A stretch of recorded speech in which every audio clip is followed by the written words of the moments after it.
السلام عليكم ورحمة الله تعالى وبركاته. بسم الله والحمد لله الصلاة والسلام على أشرف رسول الله وعلى آله وصحبه أجمعين أما بعد. ബഹുമാനപ്പെട്ട ഉസ്താദുമാരെ, പ്രിയപ്പെട്ട വിദ്യാർത്ഥി സുഹൃത്തുക്കളെ, വേദിയിലുപേക്ഷിതരായ നാട്ടുകാരെ, ഞാൻ നിങ്ങൾക്ക് മുമ്പിലാകുന്ന അതിൻ്റെ ഉദ്ദേശം അല്ലാഹുവിനു നീതിയുടെ പര്യായം എന്ന വിഷയത്തെ അടിസ്ഥാനപ്പെടുത്തി ചില കാര്യങ്ങൾ നിങ്ങളോടുമായി സംവദിക്കാനാണ്. അതിനെ തുണച്ച പ്രപഞ്ച ലോക പരിപാലകനായ അല്ലാഹു സുബ്ഹാനഹു വ തആലയെ ഞാൻ ആദ്യമായി സ്തുതിക്കുന്നു. അൽഹംദുലില്ലാഹ് അൽഹംദുലില്ലാഹ് അലാ കുല്ലി ഹാൽ വ ഫീ കുല്ലി മകാൻ.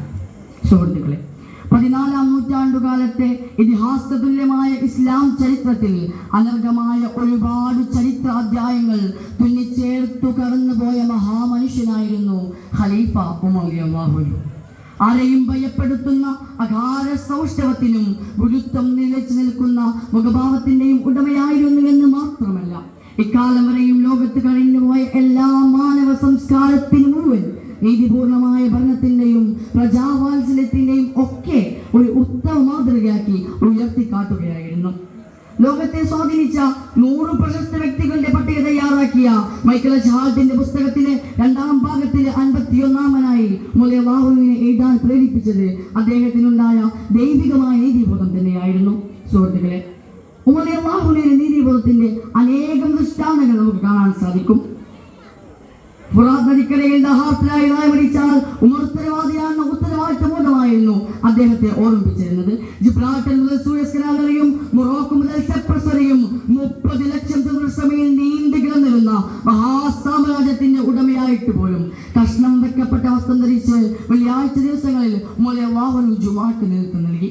17 തരം തുണികൾ കൊണ്ട് കഷ്ണം വെക്കപ്പെട്ട വസ്ത്രം ധരിച്ച ഉമർ അല്ലാഹുവിനെ കണ്ടിട്ടെന്ന് പറഞ്ഞ സന്തത സഹചാരിയായിരുന്നു സയ്യിദ് ഇബ്നു സാബിത്ത് റളിയല്ലാഹു അൻഹു. കമനീയമായ വസ്ത്രം ധരിച്ചാൽ നാളെ അല്ലാഹുവിന്റെ കോടതിക്ക് മുൻപിൽ വിചാരണയ്ക്ക് വിധേയമാകുമോ എന്ന ചിന്തയായിരുന്നു അദ്ദേഹത്തെ അലട്ടിയിരുന്നത്.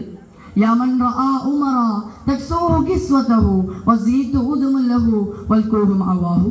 കുളികൾ അഭയകേന്ദ്രമാക്കുകയും എണ്ണ കറിയാക്കുകയും കഷ്ണങ്ങൾ ധരിക്കുകയും ചെയ്ത ഉമറിനെ കണ്ടവരെ എന്ന കവിയുടെ വാക്കുകൾ എത്ര അർത്ഥവത്താണ് ഇവിടെ. സഹോദരന്മാരെ, അധികാരം ഭരണാധികാരികളെ അഹങ്കാരികളും തന്നോദികളുമാക്കുന്ന അവസ്ഥയാണ് എന്നും ഉണ്ടായിട്ടുള്ളത്. ഭരണീയർച്ച വിട്ടിമെതിക്കപ്പെട്ടവരും അധികാരിയുടെ താല്പര്യത്തിനനുസരിച്ച് ഓച്ചാനിച്ച് നിൽക്കേണ്ടവരുമാണെന്ന പൊതു സ്വഭാവത്തിൽ നിന്ന് വ്യത്യസ്തമായി കർക്കശക്കാരനായ മനുഷ്യനിൽ നിന്ന് കൂടുതൽ സൗമ്യനായി മാറുന്ന കാഴ്ചയായിരുന്നു ചരിത്രം കണ്ടത്.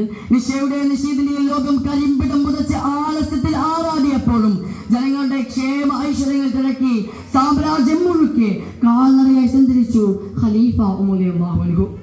ഖലീഫയോട് സന്ധി സംഭാഷണത്തിനെത്തിയ മദീനയിലേക്ക് ഖലീഫയോട് സന്ധി സംഭാഷണത്തിനെത്തിയ അന്യദേശത്തെ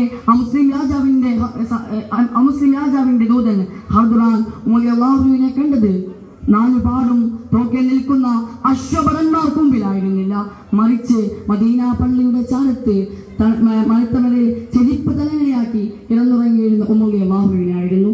ഇത് കണ്ടതും അദ്ദേഹം പറയുകയുണ്ടായി,